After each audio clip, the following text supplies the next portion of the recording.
Today on We Are the Geek, Wakes, Stakes, and our Halloween crossover.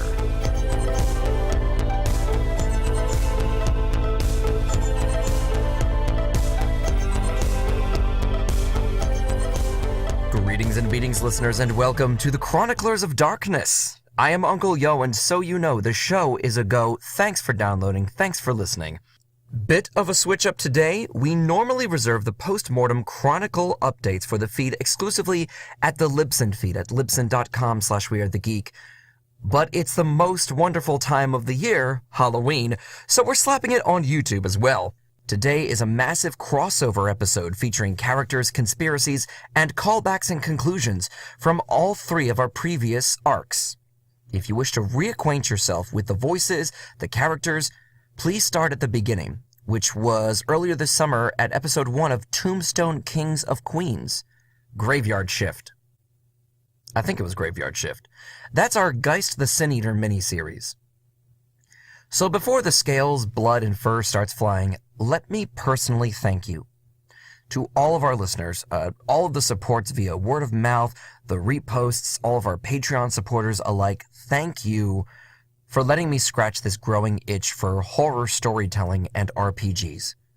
From the bottom of my heart, thank you guys. Thank you to Corinne Sudberg for our intro and outro narration. Thank you to Constantine Angelos for playing Lady Fung. Thank you to Eliza Rickman for her music. Thank you to Warky the Chocobo for playing Kip. Thank you to White Wolf Publishing and Onyx Path Publishing RPG Drive-Thru for giving me the option and the availability of these books. The communities on Reddit and Facebook. Thank you to Mistress Hatter, my wife Kat, for sticking with me through all of this. And now for the housekeeping part. As Vathek the Dreamweaver mentioned last week, I am in Portland, Oregon this weekend for KomoriCon. I've got 6 events, a bunch of panels and lectures on horror RPGs, my stand-up comedy show Saturday night, a panel on H.P. Lovecraft, giant robots, Steven Universe, and magical girls, all weekend long. And I'm going to take the time to answer archery enthusiast and prom crasher Connor Haley's question from our Facebook page. Can you tell us a bit more about Vathek the Dreamweaver? Okay, I'd love to. The name comes from an episode of Extreme Ghostbusters, the remake. We actually had an episode where we talked about it with James Hatton. So if you wish, go back to, I think it's episode 93, 94, we talk about Extreme Ghostbusters. The Vathek was a triptych of ghosts, meaning one consciousness across 3 bodies, that inspired that world's fictional Stephen King analogy. The Vathek compelled horror writers to write, and whatever they wrote became real immediately to the most devastating and gruesome effects. As a dramatic writing major back in the early last decade, I took the name 13 years ago as my LARP character. Vathek, race Vision, subrace Dreamweaver, was a poet's dream during SUNY Purchase's 24-hour LARP, Tales of the Dreaming, conceived of, run, and for the most part, the core antagonist of experimental psychologist and messiah of the Discordian Church, Dan Comstock.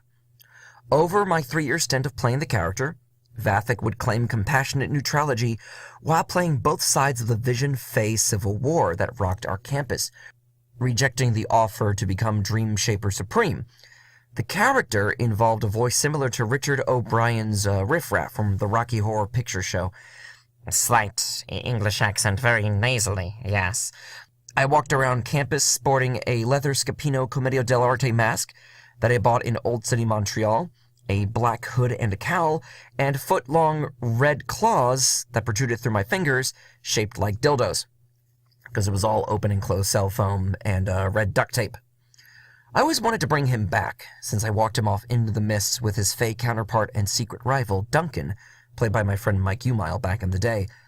I tried bringing back Vathek when I ran a Changeling campaign for my wife and our friends, but the campaign sadly fell through. Vathek was going to be a recurring character, an expository character, possible betrayal later in the second arc, but we never got around to it. So that fell off. But then I heard Eliza Rickman's music. I discovered her, like many of us did, through Welcome to Night Vale, and I couldn't help myself. Vathek remains more of a position, an entitlement I created, rather than directly a fae or a changeling or even a hobgoblin, as you can see when Kip becomes the new Vathek. A couple of the rules I created for him is that there can only be one, he cannot be followed, but he also cannot take the lead, nor can he visit the same place twice. And Kip being able to have him visit the same location within a dream 3 times, having trapped him in a maze, meant that she one-upped him, so she took over that entitlement. And now to answer Elena Ferrari's question from Facebook. I am fine. Thank you for asking. Which brings us to today. Good news and bad news for the podcast. The good news is today we have a super long, raw episode of Chroniclers of Darkness in store for you, so do stick around after the announcements. No background music or sound effects mixing, just straight reading of a supernatural slugfest, the kind of wet dream I build up to the climax of almost any game. Sometimes I get accused of playing my WOD games like a D&D slugfest, but I just love when all the characters come together and wail on one another. The bad news. Between my convention travels and search for a full-time job, I will be moving Chroniclers of Darkness to a twice-a-month basis. I put my Love Live, Heart of Darkness, and Dark Souls into producing this, and I don't want to skimp on quality of either the writing or music mixing for you guys. In November, we're going to have our vote for what will be the last arc of the year, what will be the last game, who will be the last protagonists. My only hope is that I've inspired some of you to reach out to your local gaming stores, RPG Connect, and Reddit, and start it running or participating in your own World of Darkness games. Once again, thank you. Game on. Include everybody. And remember that death is only the beginning.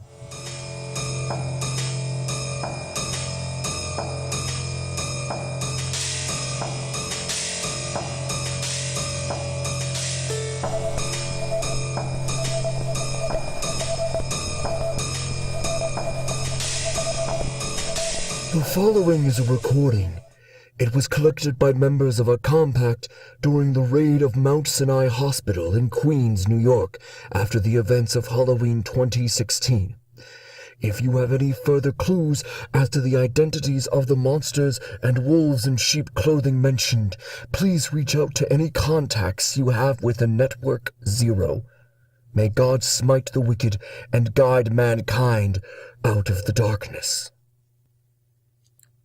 Dr. Nicholas Gerakis, Circle of the Crone, Fall 2016. I had no idea that a maternal-driven monster cult of vampires would rely so heavily on extraneous paperwork. But different times, different measures. In truth, this is still much easier than grappling with insurance agencies while I was alive.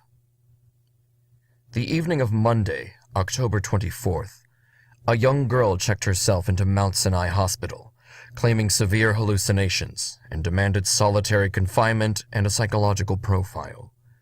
Reaching into her mind with my auspex, I concluded the girl's aura was calm and steady, usually meaning that she was acting in order to acquire sedatives. Not unheard of in this part of town. I obfuscated the room in which she was kept and introduced myself. Her name is Wendy Gonzalez, and months ago, I knew her aunt Mary intimately during her extended stay and battle with stomach cancer, which unfortunately ended with her death. I asked Wendy to recount her hallucinations, and discovered that she was searching my mind using a heightened form of telepathy. After a brief clash, I concluded Wendy was a newly awakened will worker. Common slang on the streets calls them mages, witches, or warpers. New as she was, though, she had not established a mentor, yet she projected prominent powers. Working alongside Wendy's will, after fierce negotiations, I concluded that I could use her abilities to confirm certain rumors within our circles. Rumors of walking corpses and rumors of wolf sightings within the Lower East Side of Manhattan. Out of curiosity, I projected my mind into the twilight, and found my mind tacked to a charter school in the Lower East Side.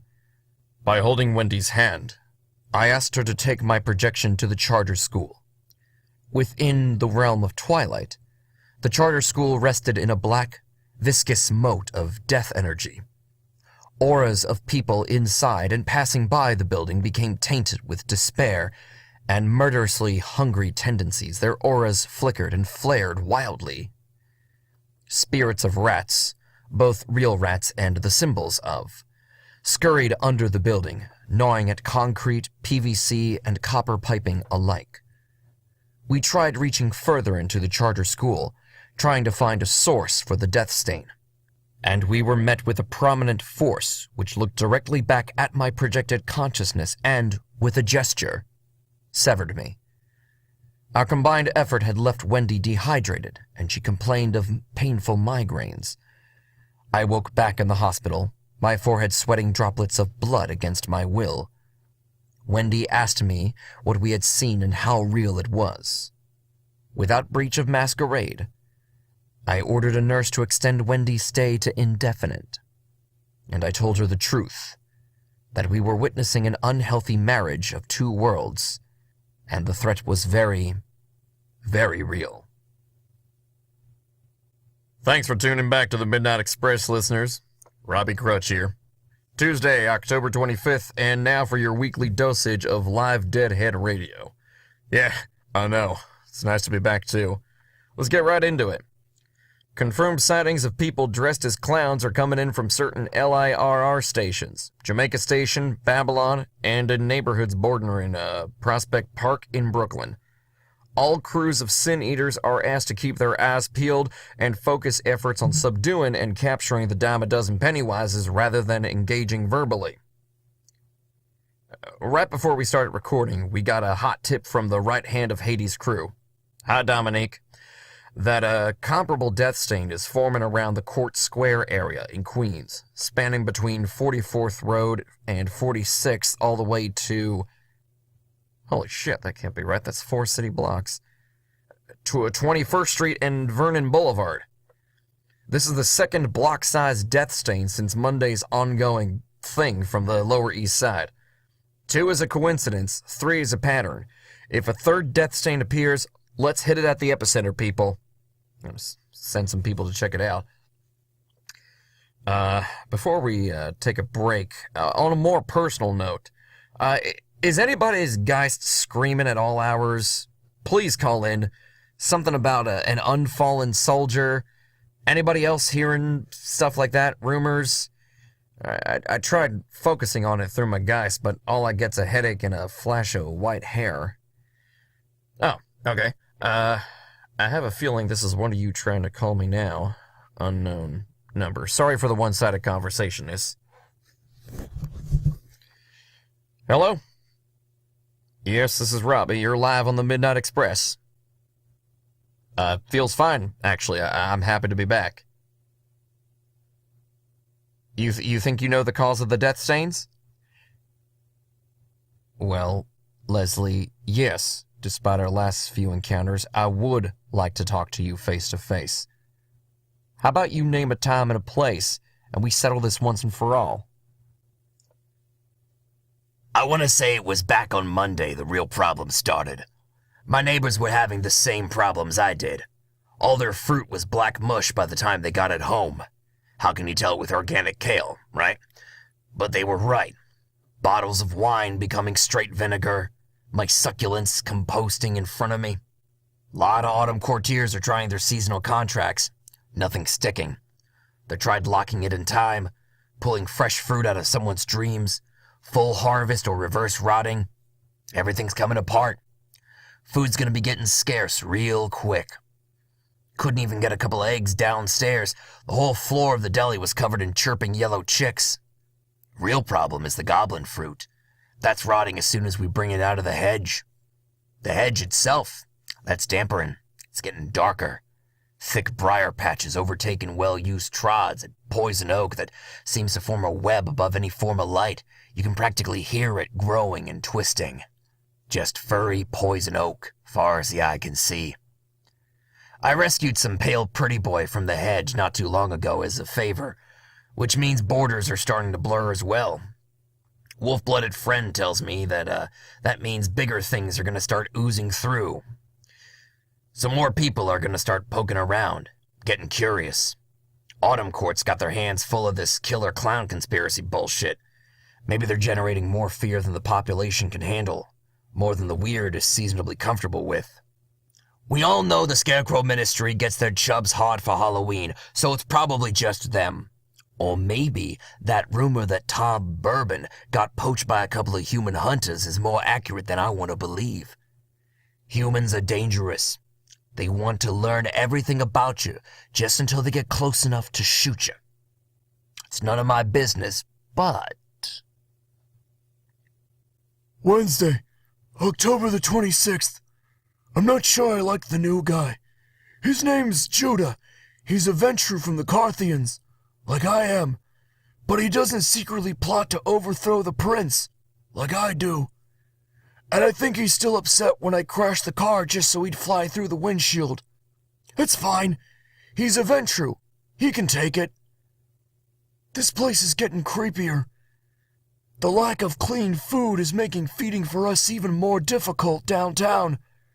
The prince has declared Elysium and a ban on feeding in this part of town.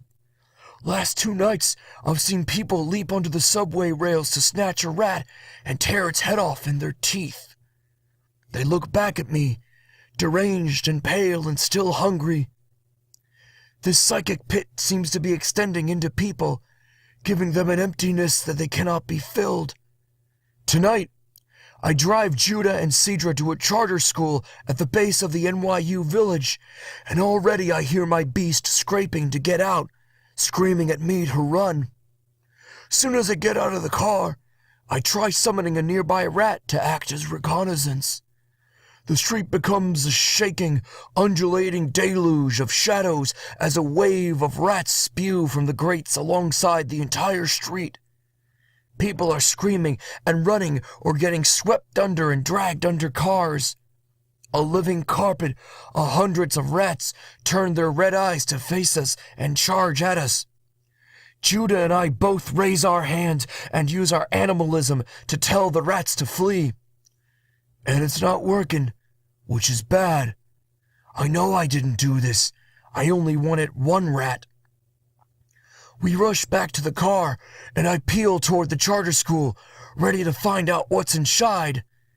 Judah starts barking orders and loading his pistol. He says his experience and resilience makes him in charge. I nod at Cedra, who unbuckles his seatbelt, and I press the gas pedal to the floor. Far beneath the streets of the Lower East Side Charter School, Wendy and I project our joined consciousness. We see our team from the Prince, the Triptychs, escape a tide of vermin larger than I've ever seen before. The death stain from the twilight is dampening the streetlights around the building, so the danger is bleeding into our world.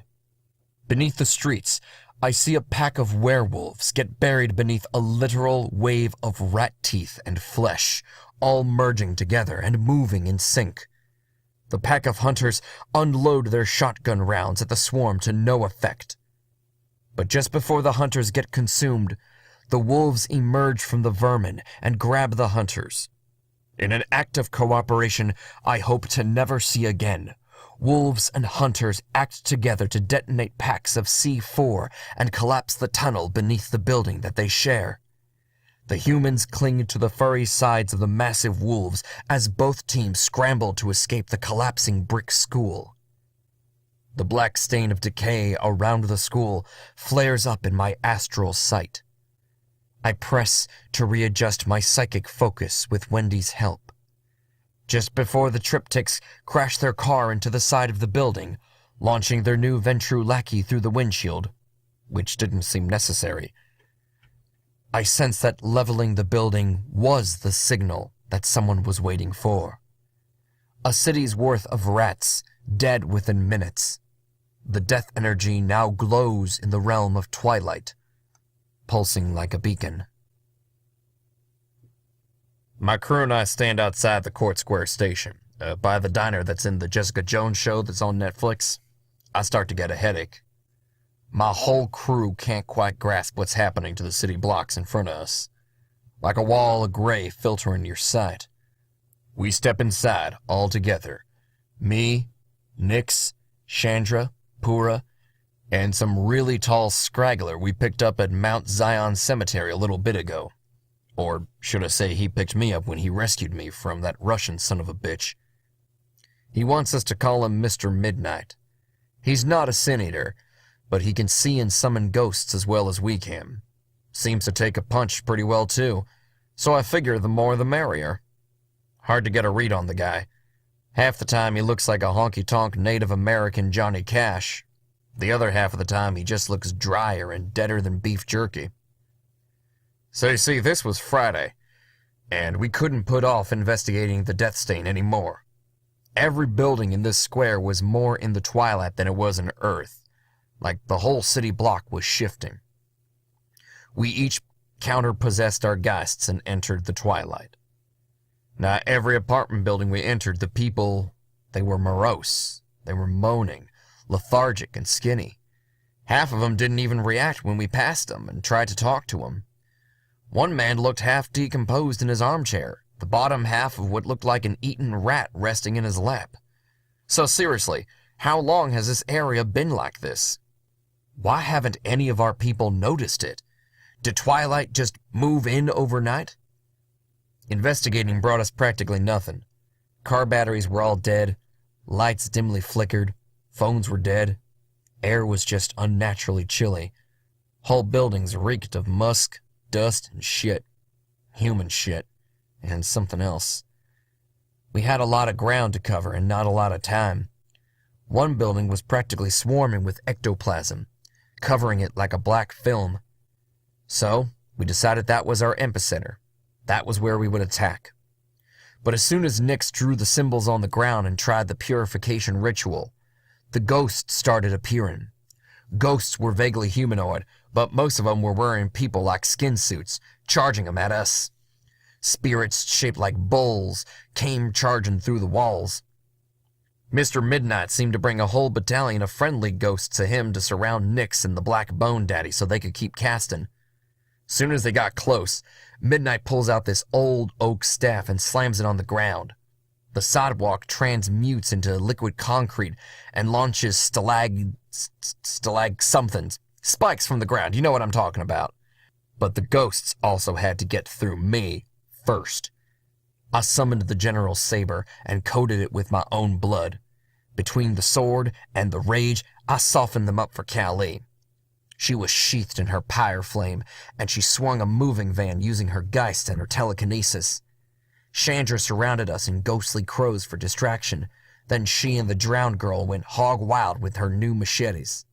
We still had to cleanse this area, and there was no way around eating some of the nastier ghosts. Out of self-defense, Chandra cut some poor possessed woman, and her blood was solid black ectoplasm. Before we knew it, the apartment building was bleeding, raining glass through shattered windows as more ecto poured from the windows above. Mr. Midnight tossed me and Chandra into the purification circle with Nix. We were forced to abandon the front lines and shift back into reality out of Twilight. Every building was now stained gray, and every living person who had been possessed lay collapsed around us. They were already dead, and they had been for a while. I couldn't shake the feeling that we had been baited. The General was completely drained. I couldn't even see into Twilight anymore, so I let him rest. But Callie said that the whole area pulsed with a black light. Nix wiped the soot off her face and said, "That's two." Sunday in the early morning. The tracks. Remember the tracks, kiddo? Yeah. They become a ghost town as the Court Square subway system is shut down for emergency maintenance. Electricity won't run through it. At all. Batteries don't even work. They shut down immediately. They go dead. We got one of our lightning elementals to look it over. He couldn't even make a charge that would stick. No food, no electricity, no transportation out of the dead zone. Lot of empty, hungry people with nowhere to go. I think about blood in the water, and I think about many species of creatures, both of this world and otherwise. How they make their dinner list from weakened creatures and open wounds in the water. Due to the overwhelming amounts of despair, Motleys gather to either reap the free emotional glamour or do the impossible and try to help the poor bastards who live close to the tracks get away from the area. Some of us think it's another true fae broken in and causing bedlam. Some of us think that the courts have lost control of the subway tunnels. The autumn court blames the winter, winter blames summer, and very little gets accomplished. My friend, whom I rescued from the hedge, he's some full of himself frat boy named Devon. He tells me that his people are gonna set up a night shift perimeter around the area. But that's another development. The worst development is that the river between Brooklyn and Manhattan completely froze over. In an hour. Sources say that an aura of despair is manifesting in the center of the new ice bridge. We're not gonna wait for something to develop. Now we take the fight to the front. Steel Spine Stan and his motley start handing out axes, hammers, and various hodgepodge weapons. Stan himself spends a good part of the morning channeling glamour into what looks like the corpse of Optimus Prime. I haven't seen the exo armor in a long time. He kneels amid the mechanical wreckage, and it starts to assemble and build itself around him, growing each limb bigger and bigger. To my surprise, the Queen of the Winter Court, Grandmother Frostbite herself, marches to the front lines with her people. They work quick to summon a storm cloud. Then they lower the temperature to match the frozen river. By the evening, full-on snowstorm is providing the Autumn Court cover that they need to mobilize and roll out. Sun sets, and we move out. The folks were right. The river froze over during the day, and pain lies on the riverside. We got our spook specialists spouting claims about a sunken ship that fell either during colonial or prohibition days. A lot of bodies used to line the bottom of the East River. Might be time for a comeback. What's up, party people? Guess who let this dog out? Oh, hi Devin. Where you been? Fuck you, Murray! What the hell you mean, where have I been? Bitch, I got kidnapped in front of you! I spent the last 2 weeks in the realm of the fairies and magic, bitch! I was laid by the nymphs of legend! Fucking Freddy Krueger nightmare landscape! I've been through the world of dreams, motherfucker! I clawed my way out of Arcadia, bitch! You didn't even bother looking for me? I guess I forgot. You're the fucking Cedric to my Oprah, you know that, Murray? What have you even been doing? And they say I'm the Malkov of the group. I don't know. I started watching Bob Burgers on Netflix. I think you'd like it. That's great, Murray. Really, that's great for you. I'm happy for you. So what's up with this frozen river bullshit? Wendy and I watch from above the river, and in twilight, a canopy of death energy swirls around like a cocoon of despair. I am overwhelmed by sadness simply by looking at it, and I keep my vigil knowing that I must report to Prince Kadir. There are many other forces gathering on both sides of the ice bridge. On the Manhattan side of the bridge, teams of Iron Master werewolves paint symbols on the boundaries of police tape, creating a barrier of spirit energy, blocking and wiping the minds of any mortal that would walk past. A cabal of mages nod at my psychic projection, content to watch from the safety of a riverside condo. Their curiosity knows no bounds. Perhaps they will not interfere. Perhaps they will.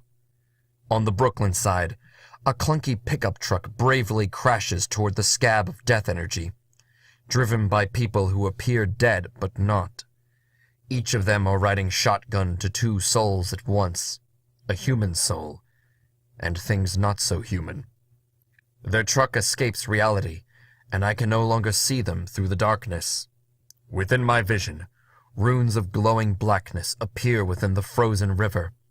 Places within the river begin to crack until a wooden ship peeks out like a whale breaking the surface, then halts in splinters of wood and ice. A swarm of corpses plummet from the ship, pick themselves up, and sprint to the Brooklyn side of the river. The army of the dead clash into a wall of shifting metal, fire, and moving living ice. A human-shaped monstrosity the size of a building meets them head-on, It clanks and spews molten metal from its arms. Every step it takes shakes the ground, and its wrecking ball arm take out a line of feral corpses. Some of the monstrosities break through, and they go past the sword-swinging changelings, trying to make it into the residential areas. And that's when my people play safety. Gangrel drop down from the light posts and up from the docks, taking off brittle skulls with swipes from their claws. A Nosferatu, wearing a hut's worth of animal skins, summons a phalanx of ghouled wild cats and dogs. The idiot hound, Devon, charges into the fray with a crowbar. Between the snowstorm and his celerity, he's little more than a blur of flying zombies. The snowstorm, created by the Fae's magics, blinds my mind's eye, and I can no longer see. I can only hope that whatever team that they sent into the center of the Death Stain will succeed. We thought the ass was a byproduct of something else, but then one of our oracles looked at it from above. Turns out it wasn't even a death stain made by the ice. It was a full Avernian gate, one bigger than we'd never seen before. Something from the underworld was trying to push its way through. We knew it had to be one of our own. Someone with the pit manifestations. Forbidden, evil arts. It don't matter who you are, what powers you have. Whatever you do makes them evil. The pit is something else. The pit's powered by the void. The void is what pulls all of us down to death. All of us to despair. All of us to the worst parts of ourselves. So phones stop working once we get to the edge of the ice. Of course. I looked at Callie and the pickup truck I bought off my friend Woodrow. Once Mr. Midnight climbed stockily into the bed of the pickup truck, Callie smiled and climbed into the passenger side seat. For once I'm happy to be her chauffeur tonight. She used her industrial key and marionette manifestation to move the truck forward, and I drive through the center of the river. I see the ice cracking, and a huge shadow was moving up quickly to the surface. Steered away from that just in time for a huge, pirate ship to come crashing upward. We were aiming for the Death Stain right in the center. It was like driving through a damn hurricane, even with Mr. Midnight chanting with that funky Native American staff thingy to clear us a path. I gotta say, he's lively for an alchemical dead guy. But I have never driven a truck through that much chaos. Ghosts and spirits were thick as fog, cackling, wailing, and crying. And then, the big guy showed up. A crack within the ice opened up like a fissure in a disaster movie, and a creature pulled itself out of that gap on 6 arms. Its head was a crocodile-shaped skull with 2 sets of mouths. As it rose slowly from lifting its own weight, finally manifesting in our world, a hailstone the size of a car cracks it upside the head. I owe those damn winter leprechauns a lifetime worth of Guinness for that, otherwise it would have eaten us. Problem is, I noticed that we stopped moving forward. The goddamn gate to the underworld was so vulgar that the truck just stopped, even as I pressed the gas all the way down. We were standing still, wheels spinning, but no one was moving forward. I yelled at Callie to shove us, to push us, to move us. She said that she was. And then the driver's side door opened up, and I got pulled out by the scruff of the neck. Within the violent gale of death energy, the general looked more solid than I did. I rolled to my knees and saw the transparent, plastic IV tube wings of the pale angel. It was different than I'd ever seen it before. Bigger, even less human.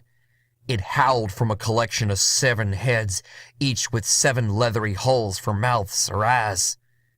And Leslie Sherman, my old boss, my friend, stood in the maelstrom of swarming ghosts. His hair was solid bone white now, and even at the epicenter of all this, none of his clothing flapped in the breeze. He held a chain in his hand made of swarm and shadows, and he whipped it like he had a dog at the other end of it. "This is all you're doing, I guess?" Leslie raised his open palms and tilted his head. "All this death energy is your fucking fault? What is this, the Ghostbusters remake?" Leslie clicked his fingers, and I faintly heard my truck flipping in the distance. "Stop it, Leslie!" I yelled through the tunnel of undead wailing that separated us. "Are you that fixated on killing me? Look, I know I fucked up in the underworld. I don't even know how bad I fucked things up for you personally. But this is between you and me." Something clubbed me in the chest, and the general caught me as I slid back. Now the general lashed out with the rage and punched a few spirits aside, but Leslie would only regrow the shroud of death energy around him. So I joined the fight. My arms stiffened to become the granite of tombstones, and I threw my full weight into Leslie, chipping away at the barrier. Fucker didn't even flinch, didn't even step back. "You can't pull this Chthonian into the real world," I yelled. "It's too powerful. Too many people gonna die." Leslie flicked his head, and I saw the pale angel lash out with one of its scalpel-laden wings, and I heard the general shriek. It felt like someone just cut my arm open with a blade made of lemon juice and salt. I fell to the ground, and I watched the general fade into dust and vanish. I don't know how, but Leslie had separated me from my Geist and killed it. My heart started to skip beats, palpitate, I couldn't breathe, and my legs buckled beneath me. Without a Geist, I had no way to exist in Twilight, and Twilight fought against my existence like a white blood cell against a bacteria. I'm sorry I failed you, Leslie," I choked out. "I'd have followed you into hell and back if you told me to, because I trusted you." Leslie reached down, took my face into his hands, and in moments it's over. The ice bridge begins to crack as the East River starts flowing again. The scab of ectoplasmic energy shrank and dissipated. The ghosts and zombies fell back and receded. The werewolves abandoned their Garou forms and ran back to the Manhattan side before the ice began to crumble. The changelings and kindred pulled back, their makeshift megazord falling into the river, using its falling bulk to split the ice and pool under a final swarm of the walking dead. Forces began to scatter, and my astral projected self finally lost its strength. I snap my eyes open in my own body again. I sit at the edge of the hospital bed as Wendy wakes up as well. Her cheeks are flushed red, and the rest of her body shakes from the effort. I held her hand, and I thank her. Without her foresight, we wouldn't have assembled the forces we had in time. It's been a very long Halloween, a very draining week, and we've darker things to plan for. I give Wendy a light sedative to help her sleep and resume my rounds in the hospital. And so I return to my post, awaiting the alcohol-poisoned effects of the season of idiocy. People will be coming in soon, dressed as the dollar store costumes of sexy fill-in-the-blanks. All of them will need my help. I have other businesses to see to, other trails to follow. Thus concludes my report. Dr. Nicholas Gerakis, Maquette in Resident, Mount Sinai Hospital, Queens, New York, 2016. So keep your eyes peeled next week on Facebook.com/UncleYo for your chance to vote on the next installment of the Chroniclers of Darkness. Game on, include everyone, and happy haunting.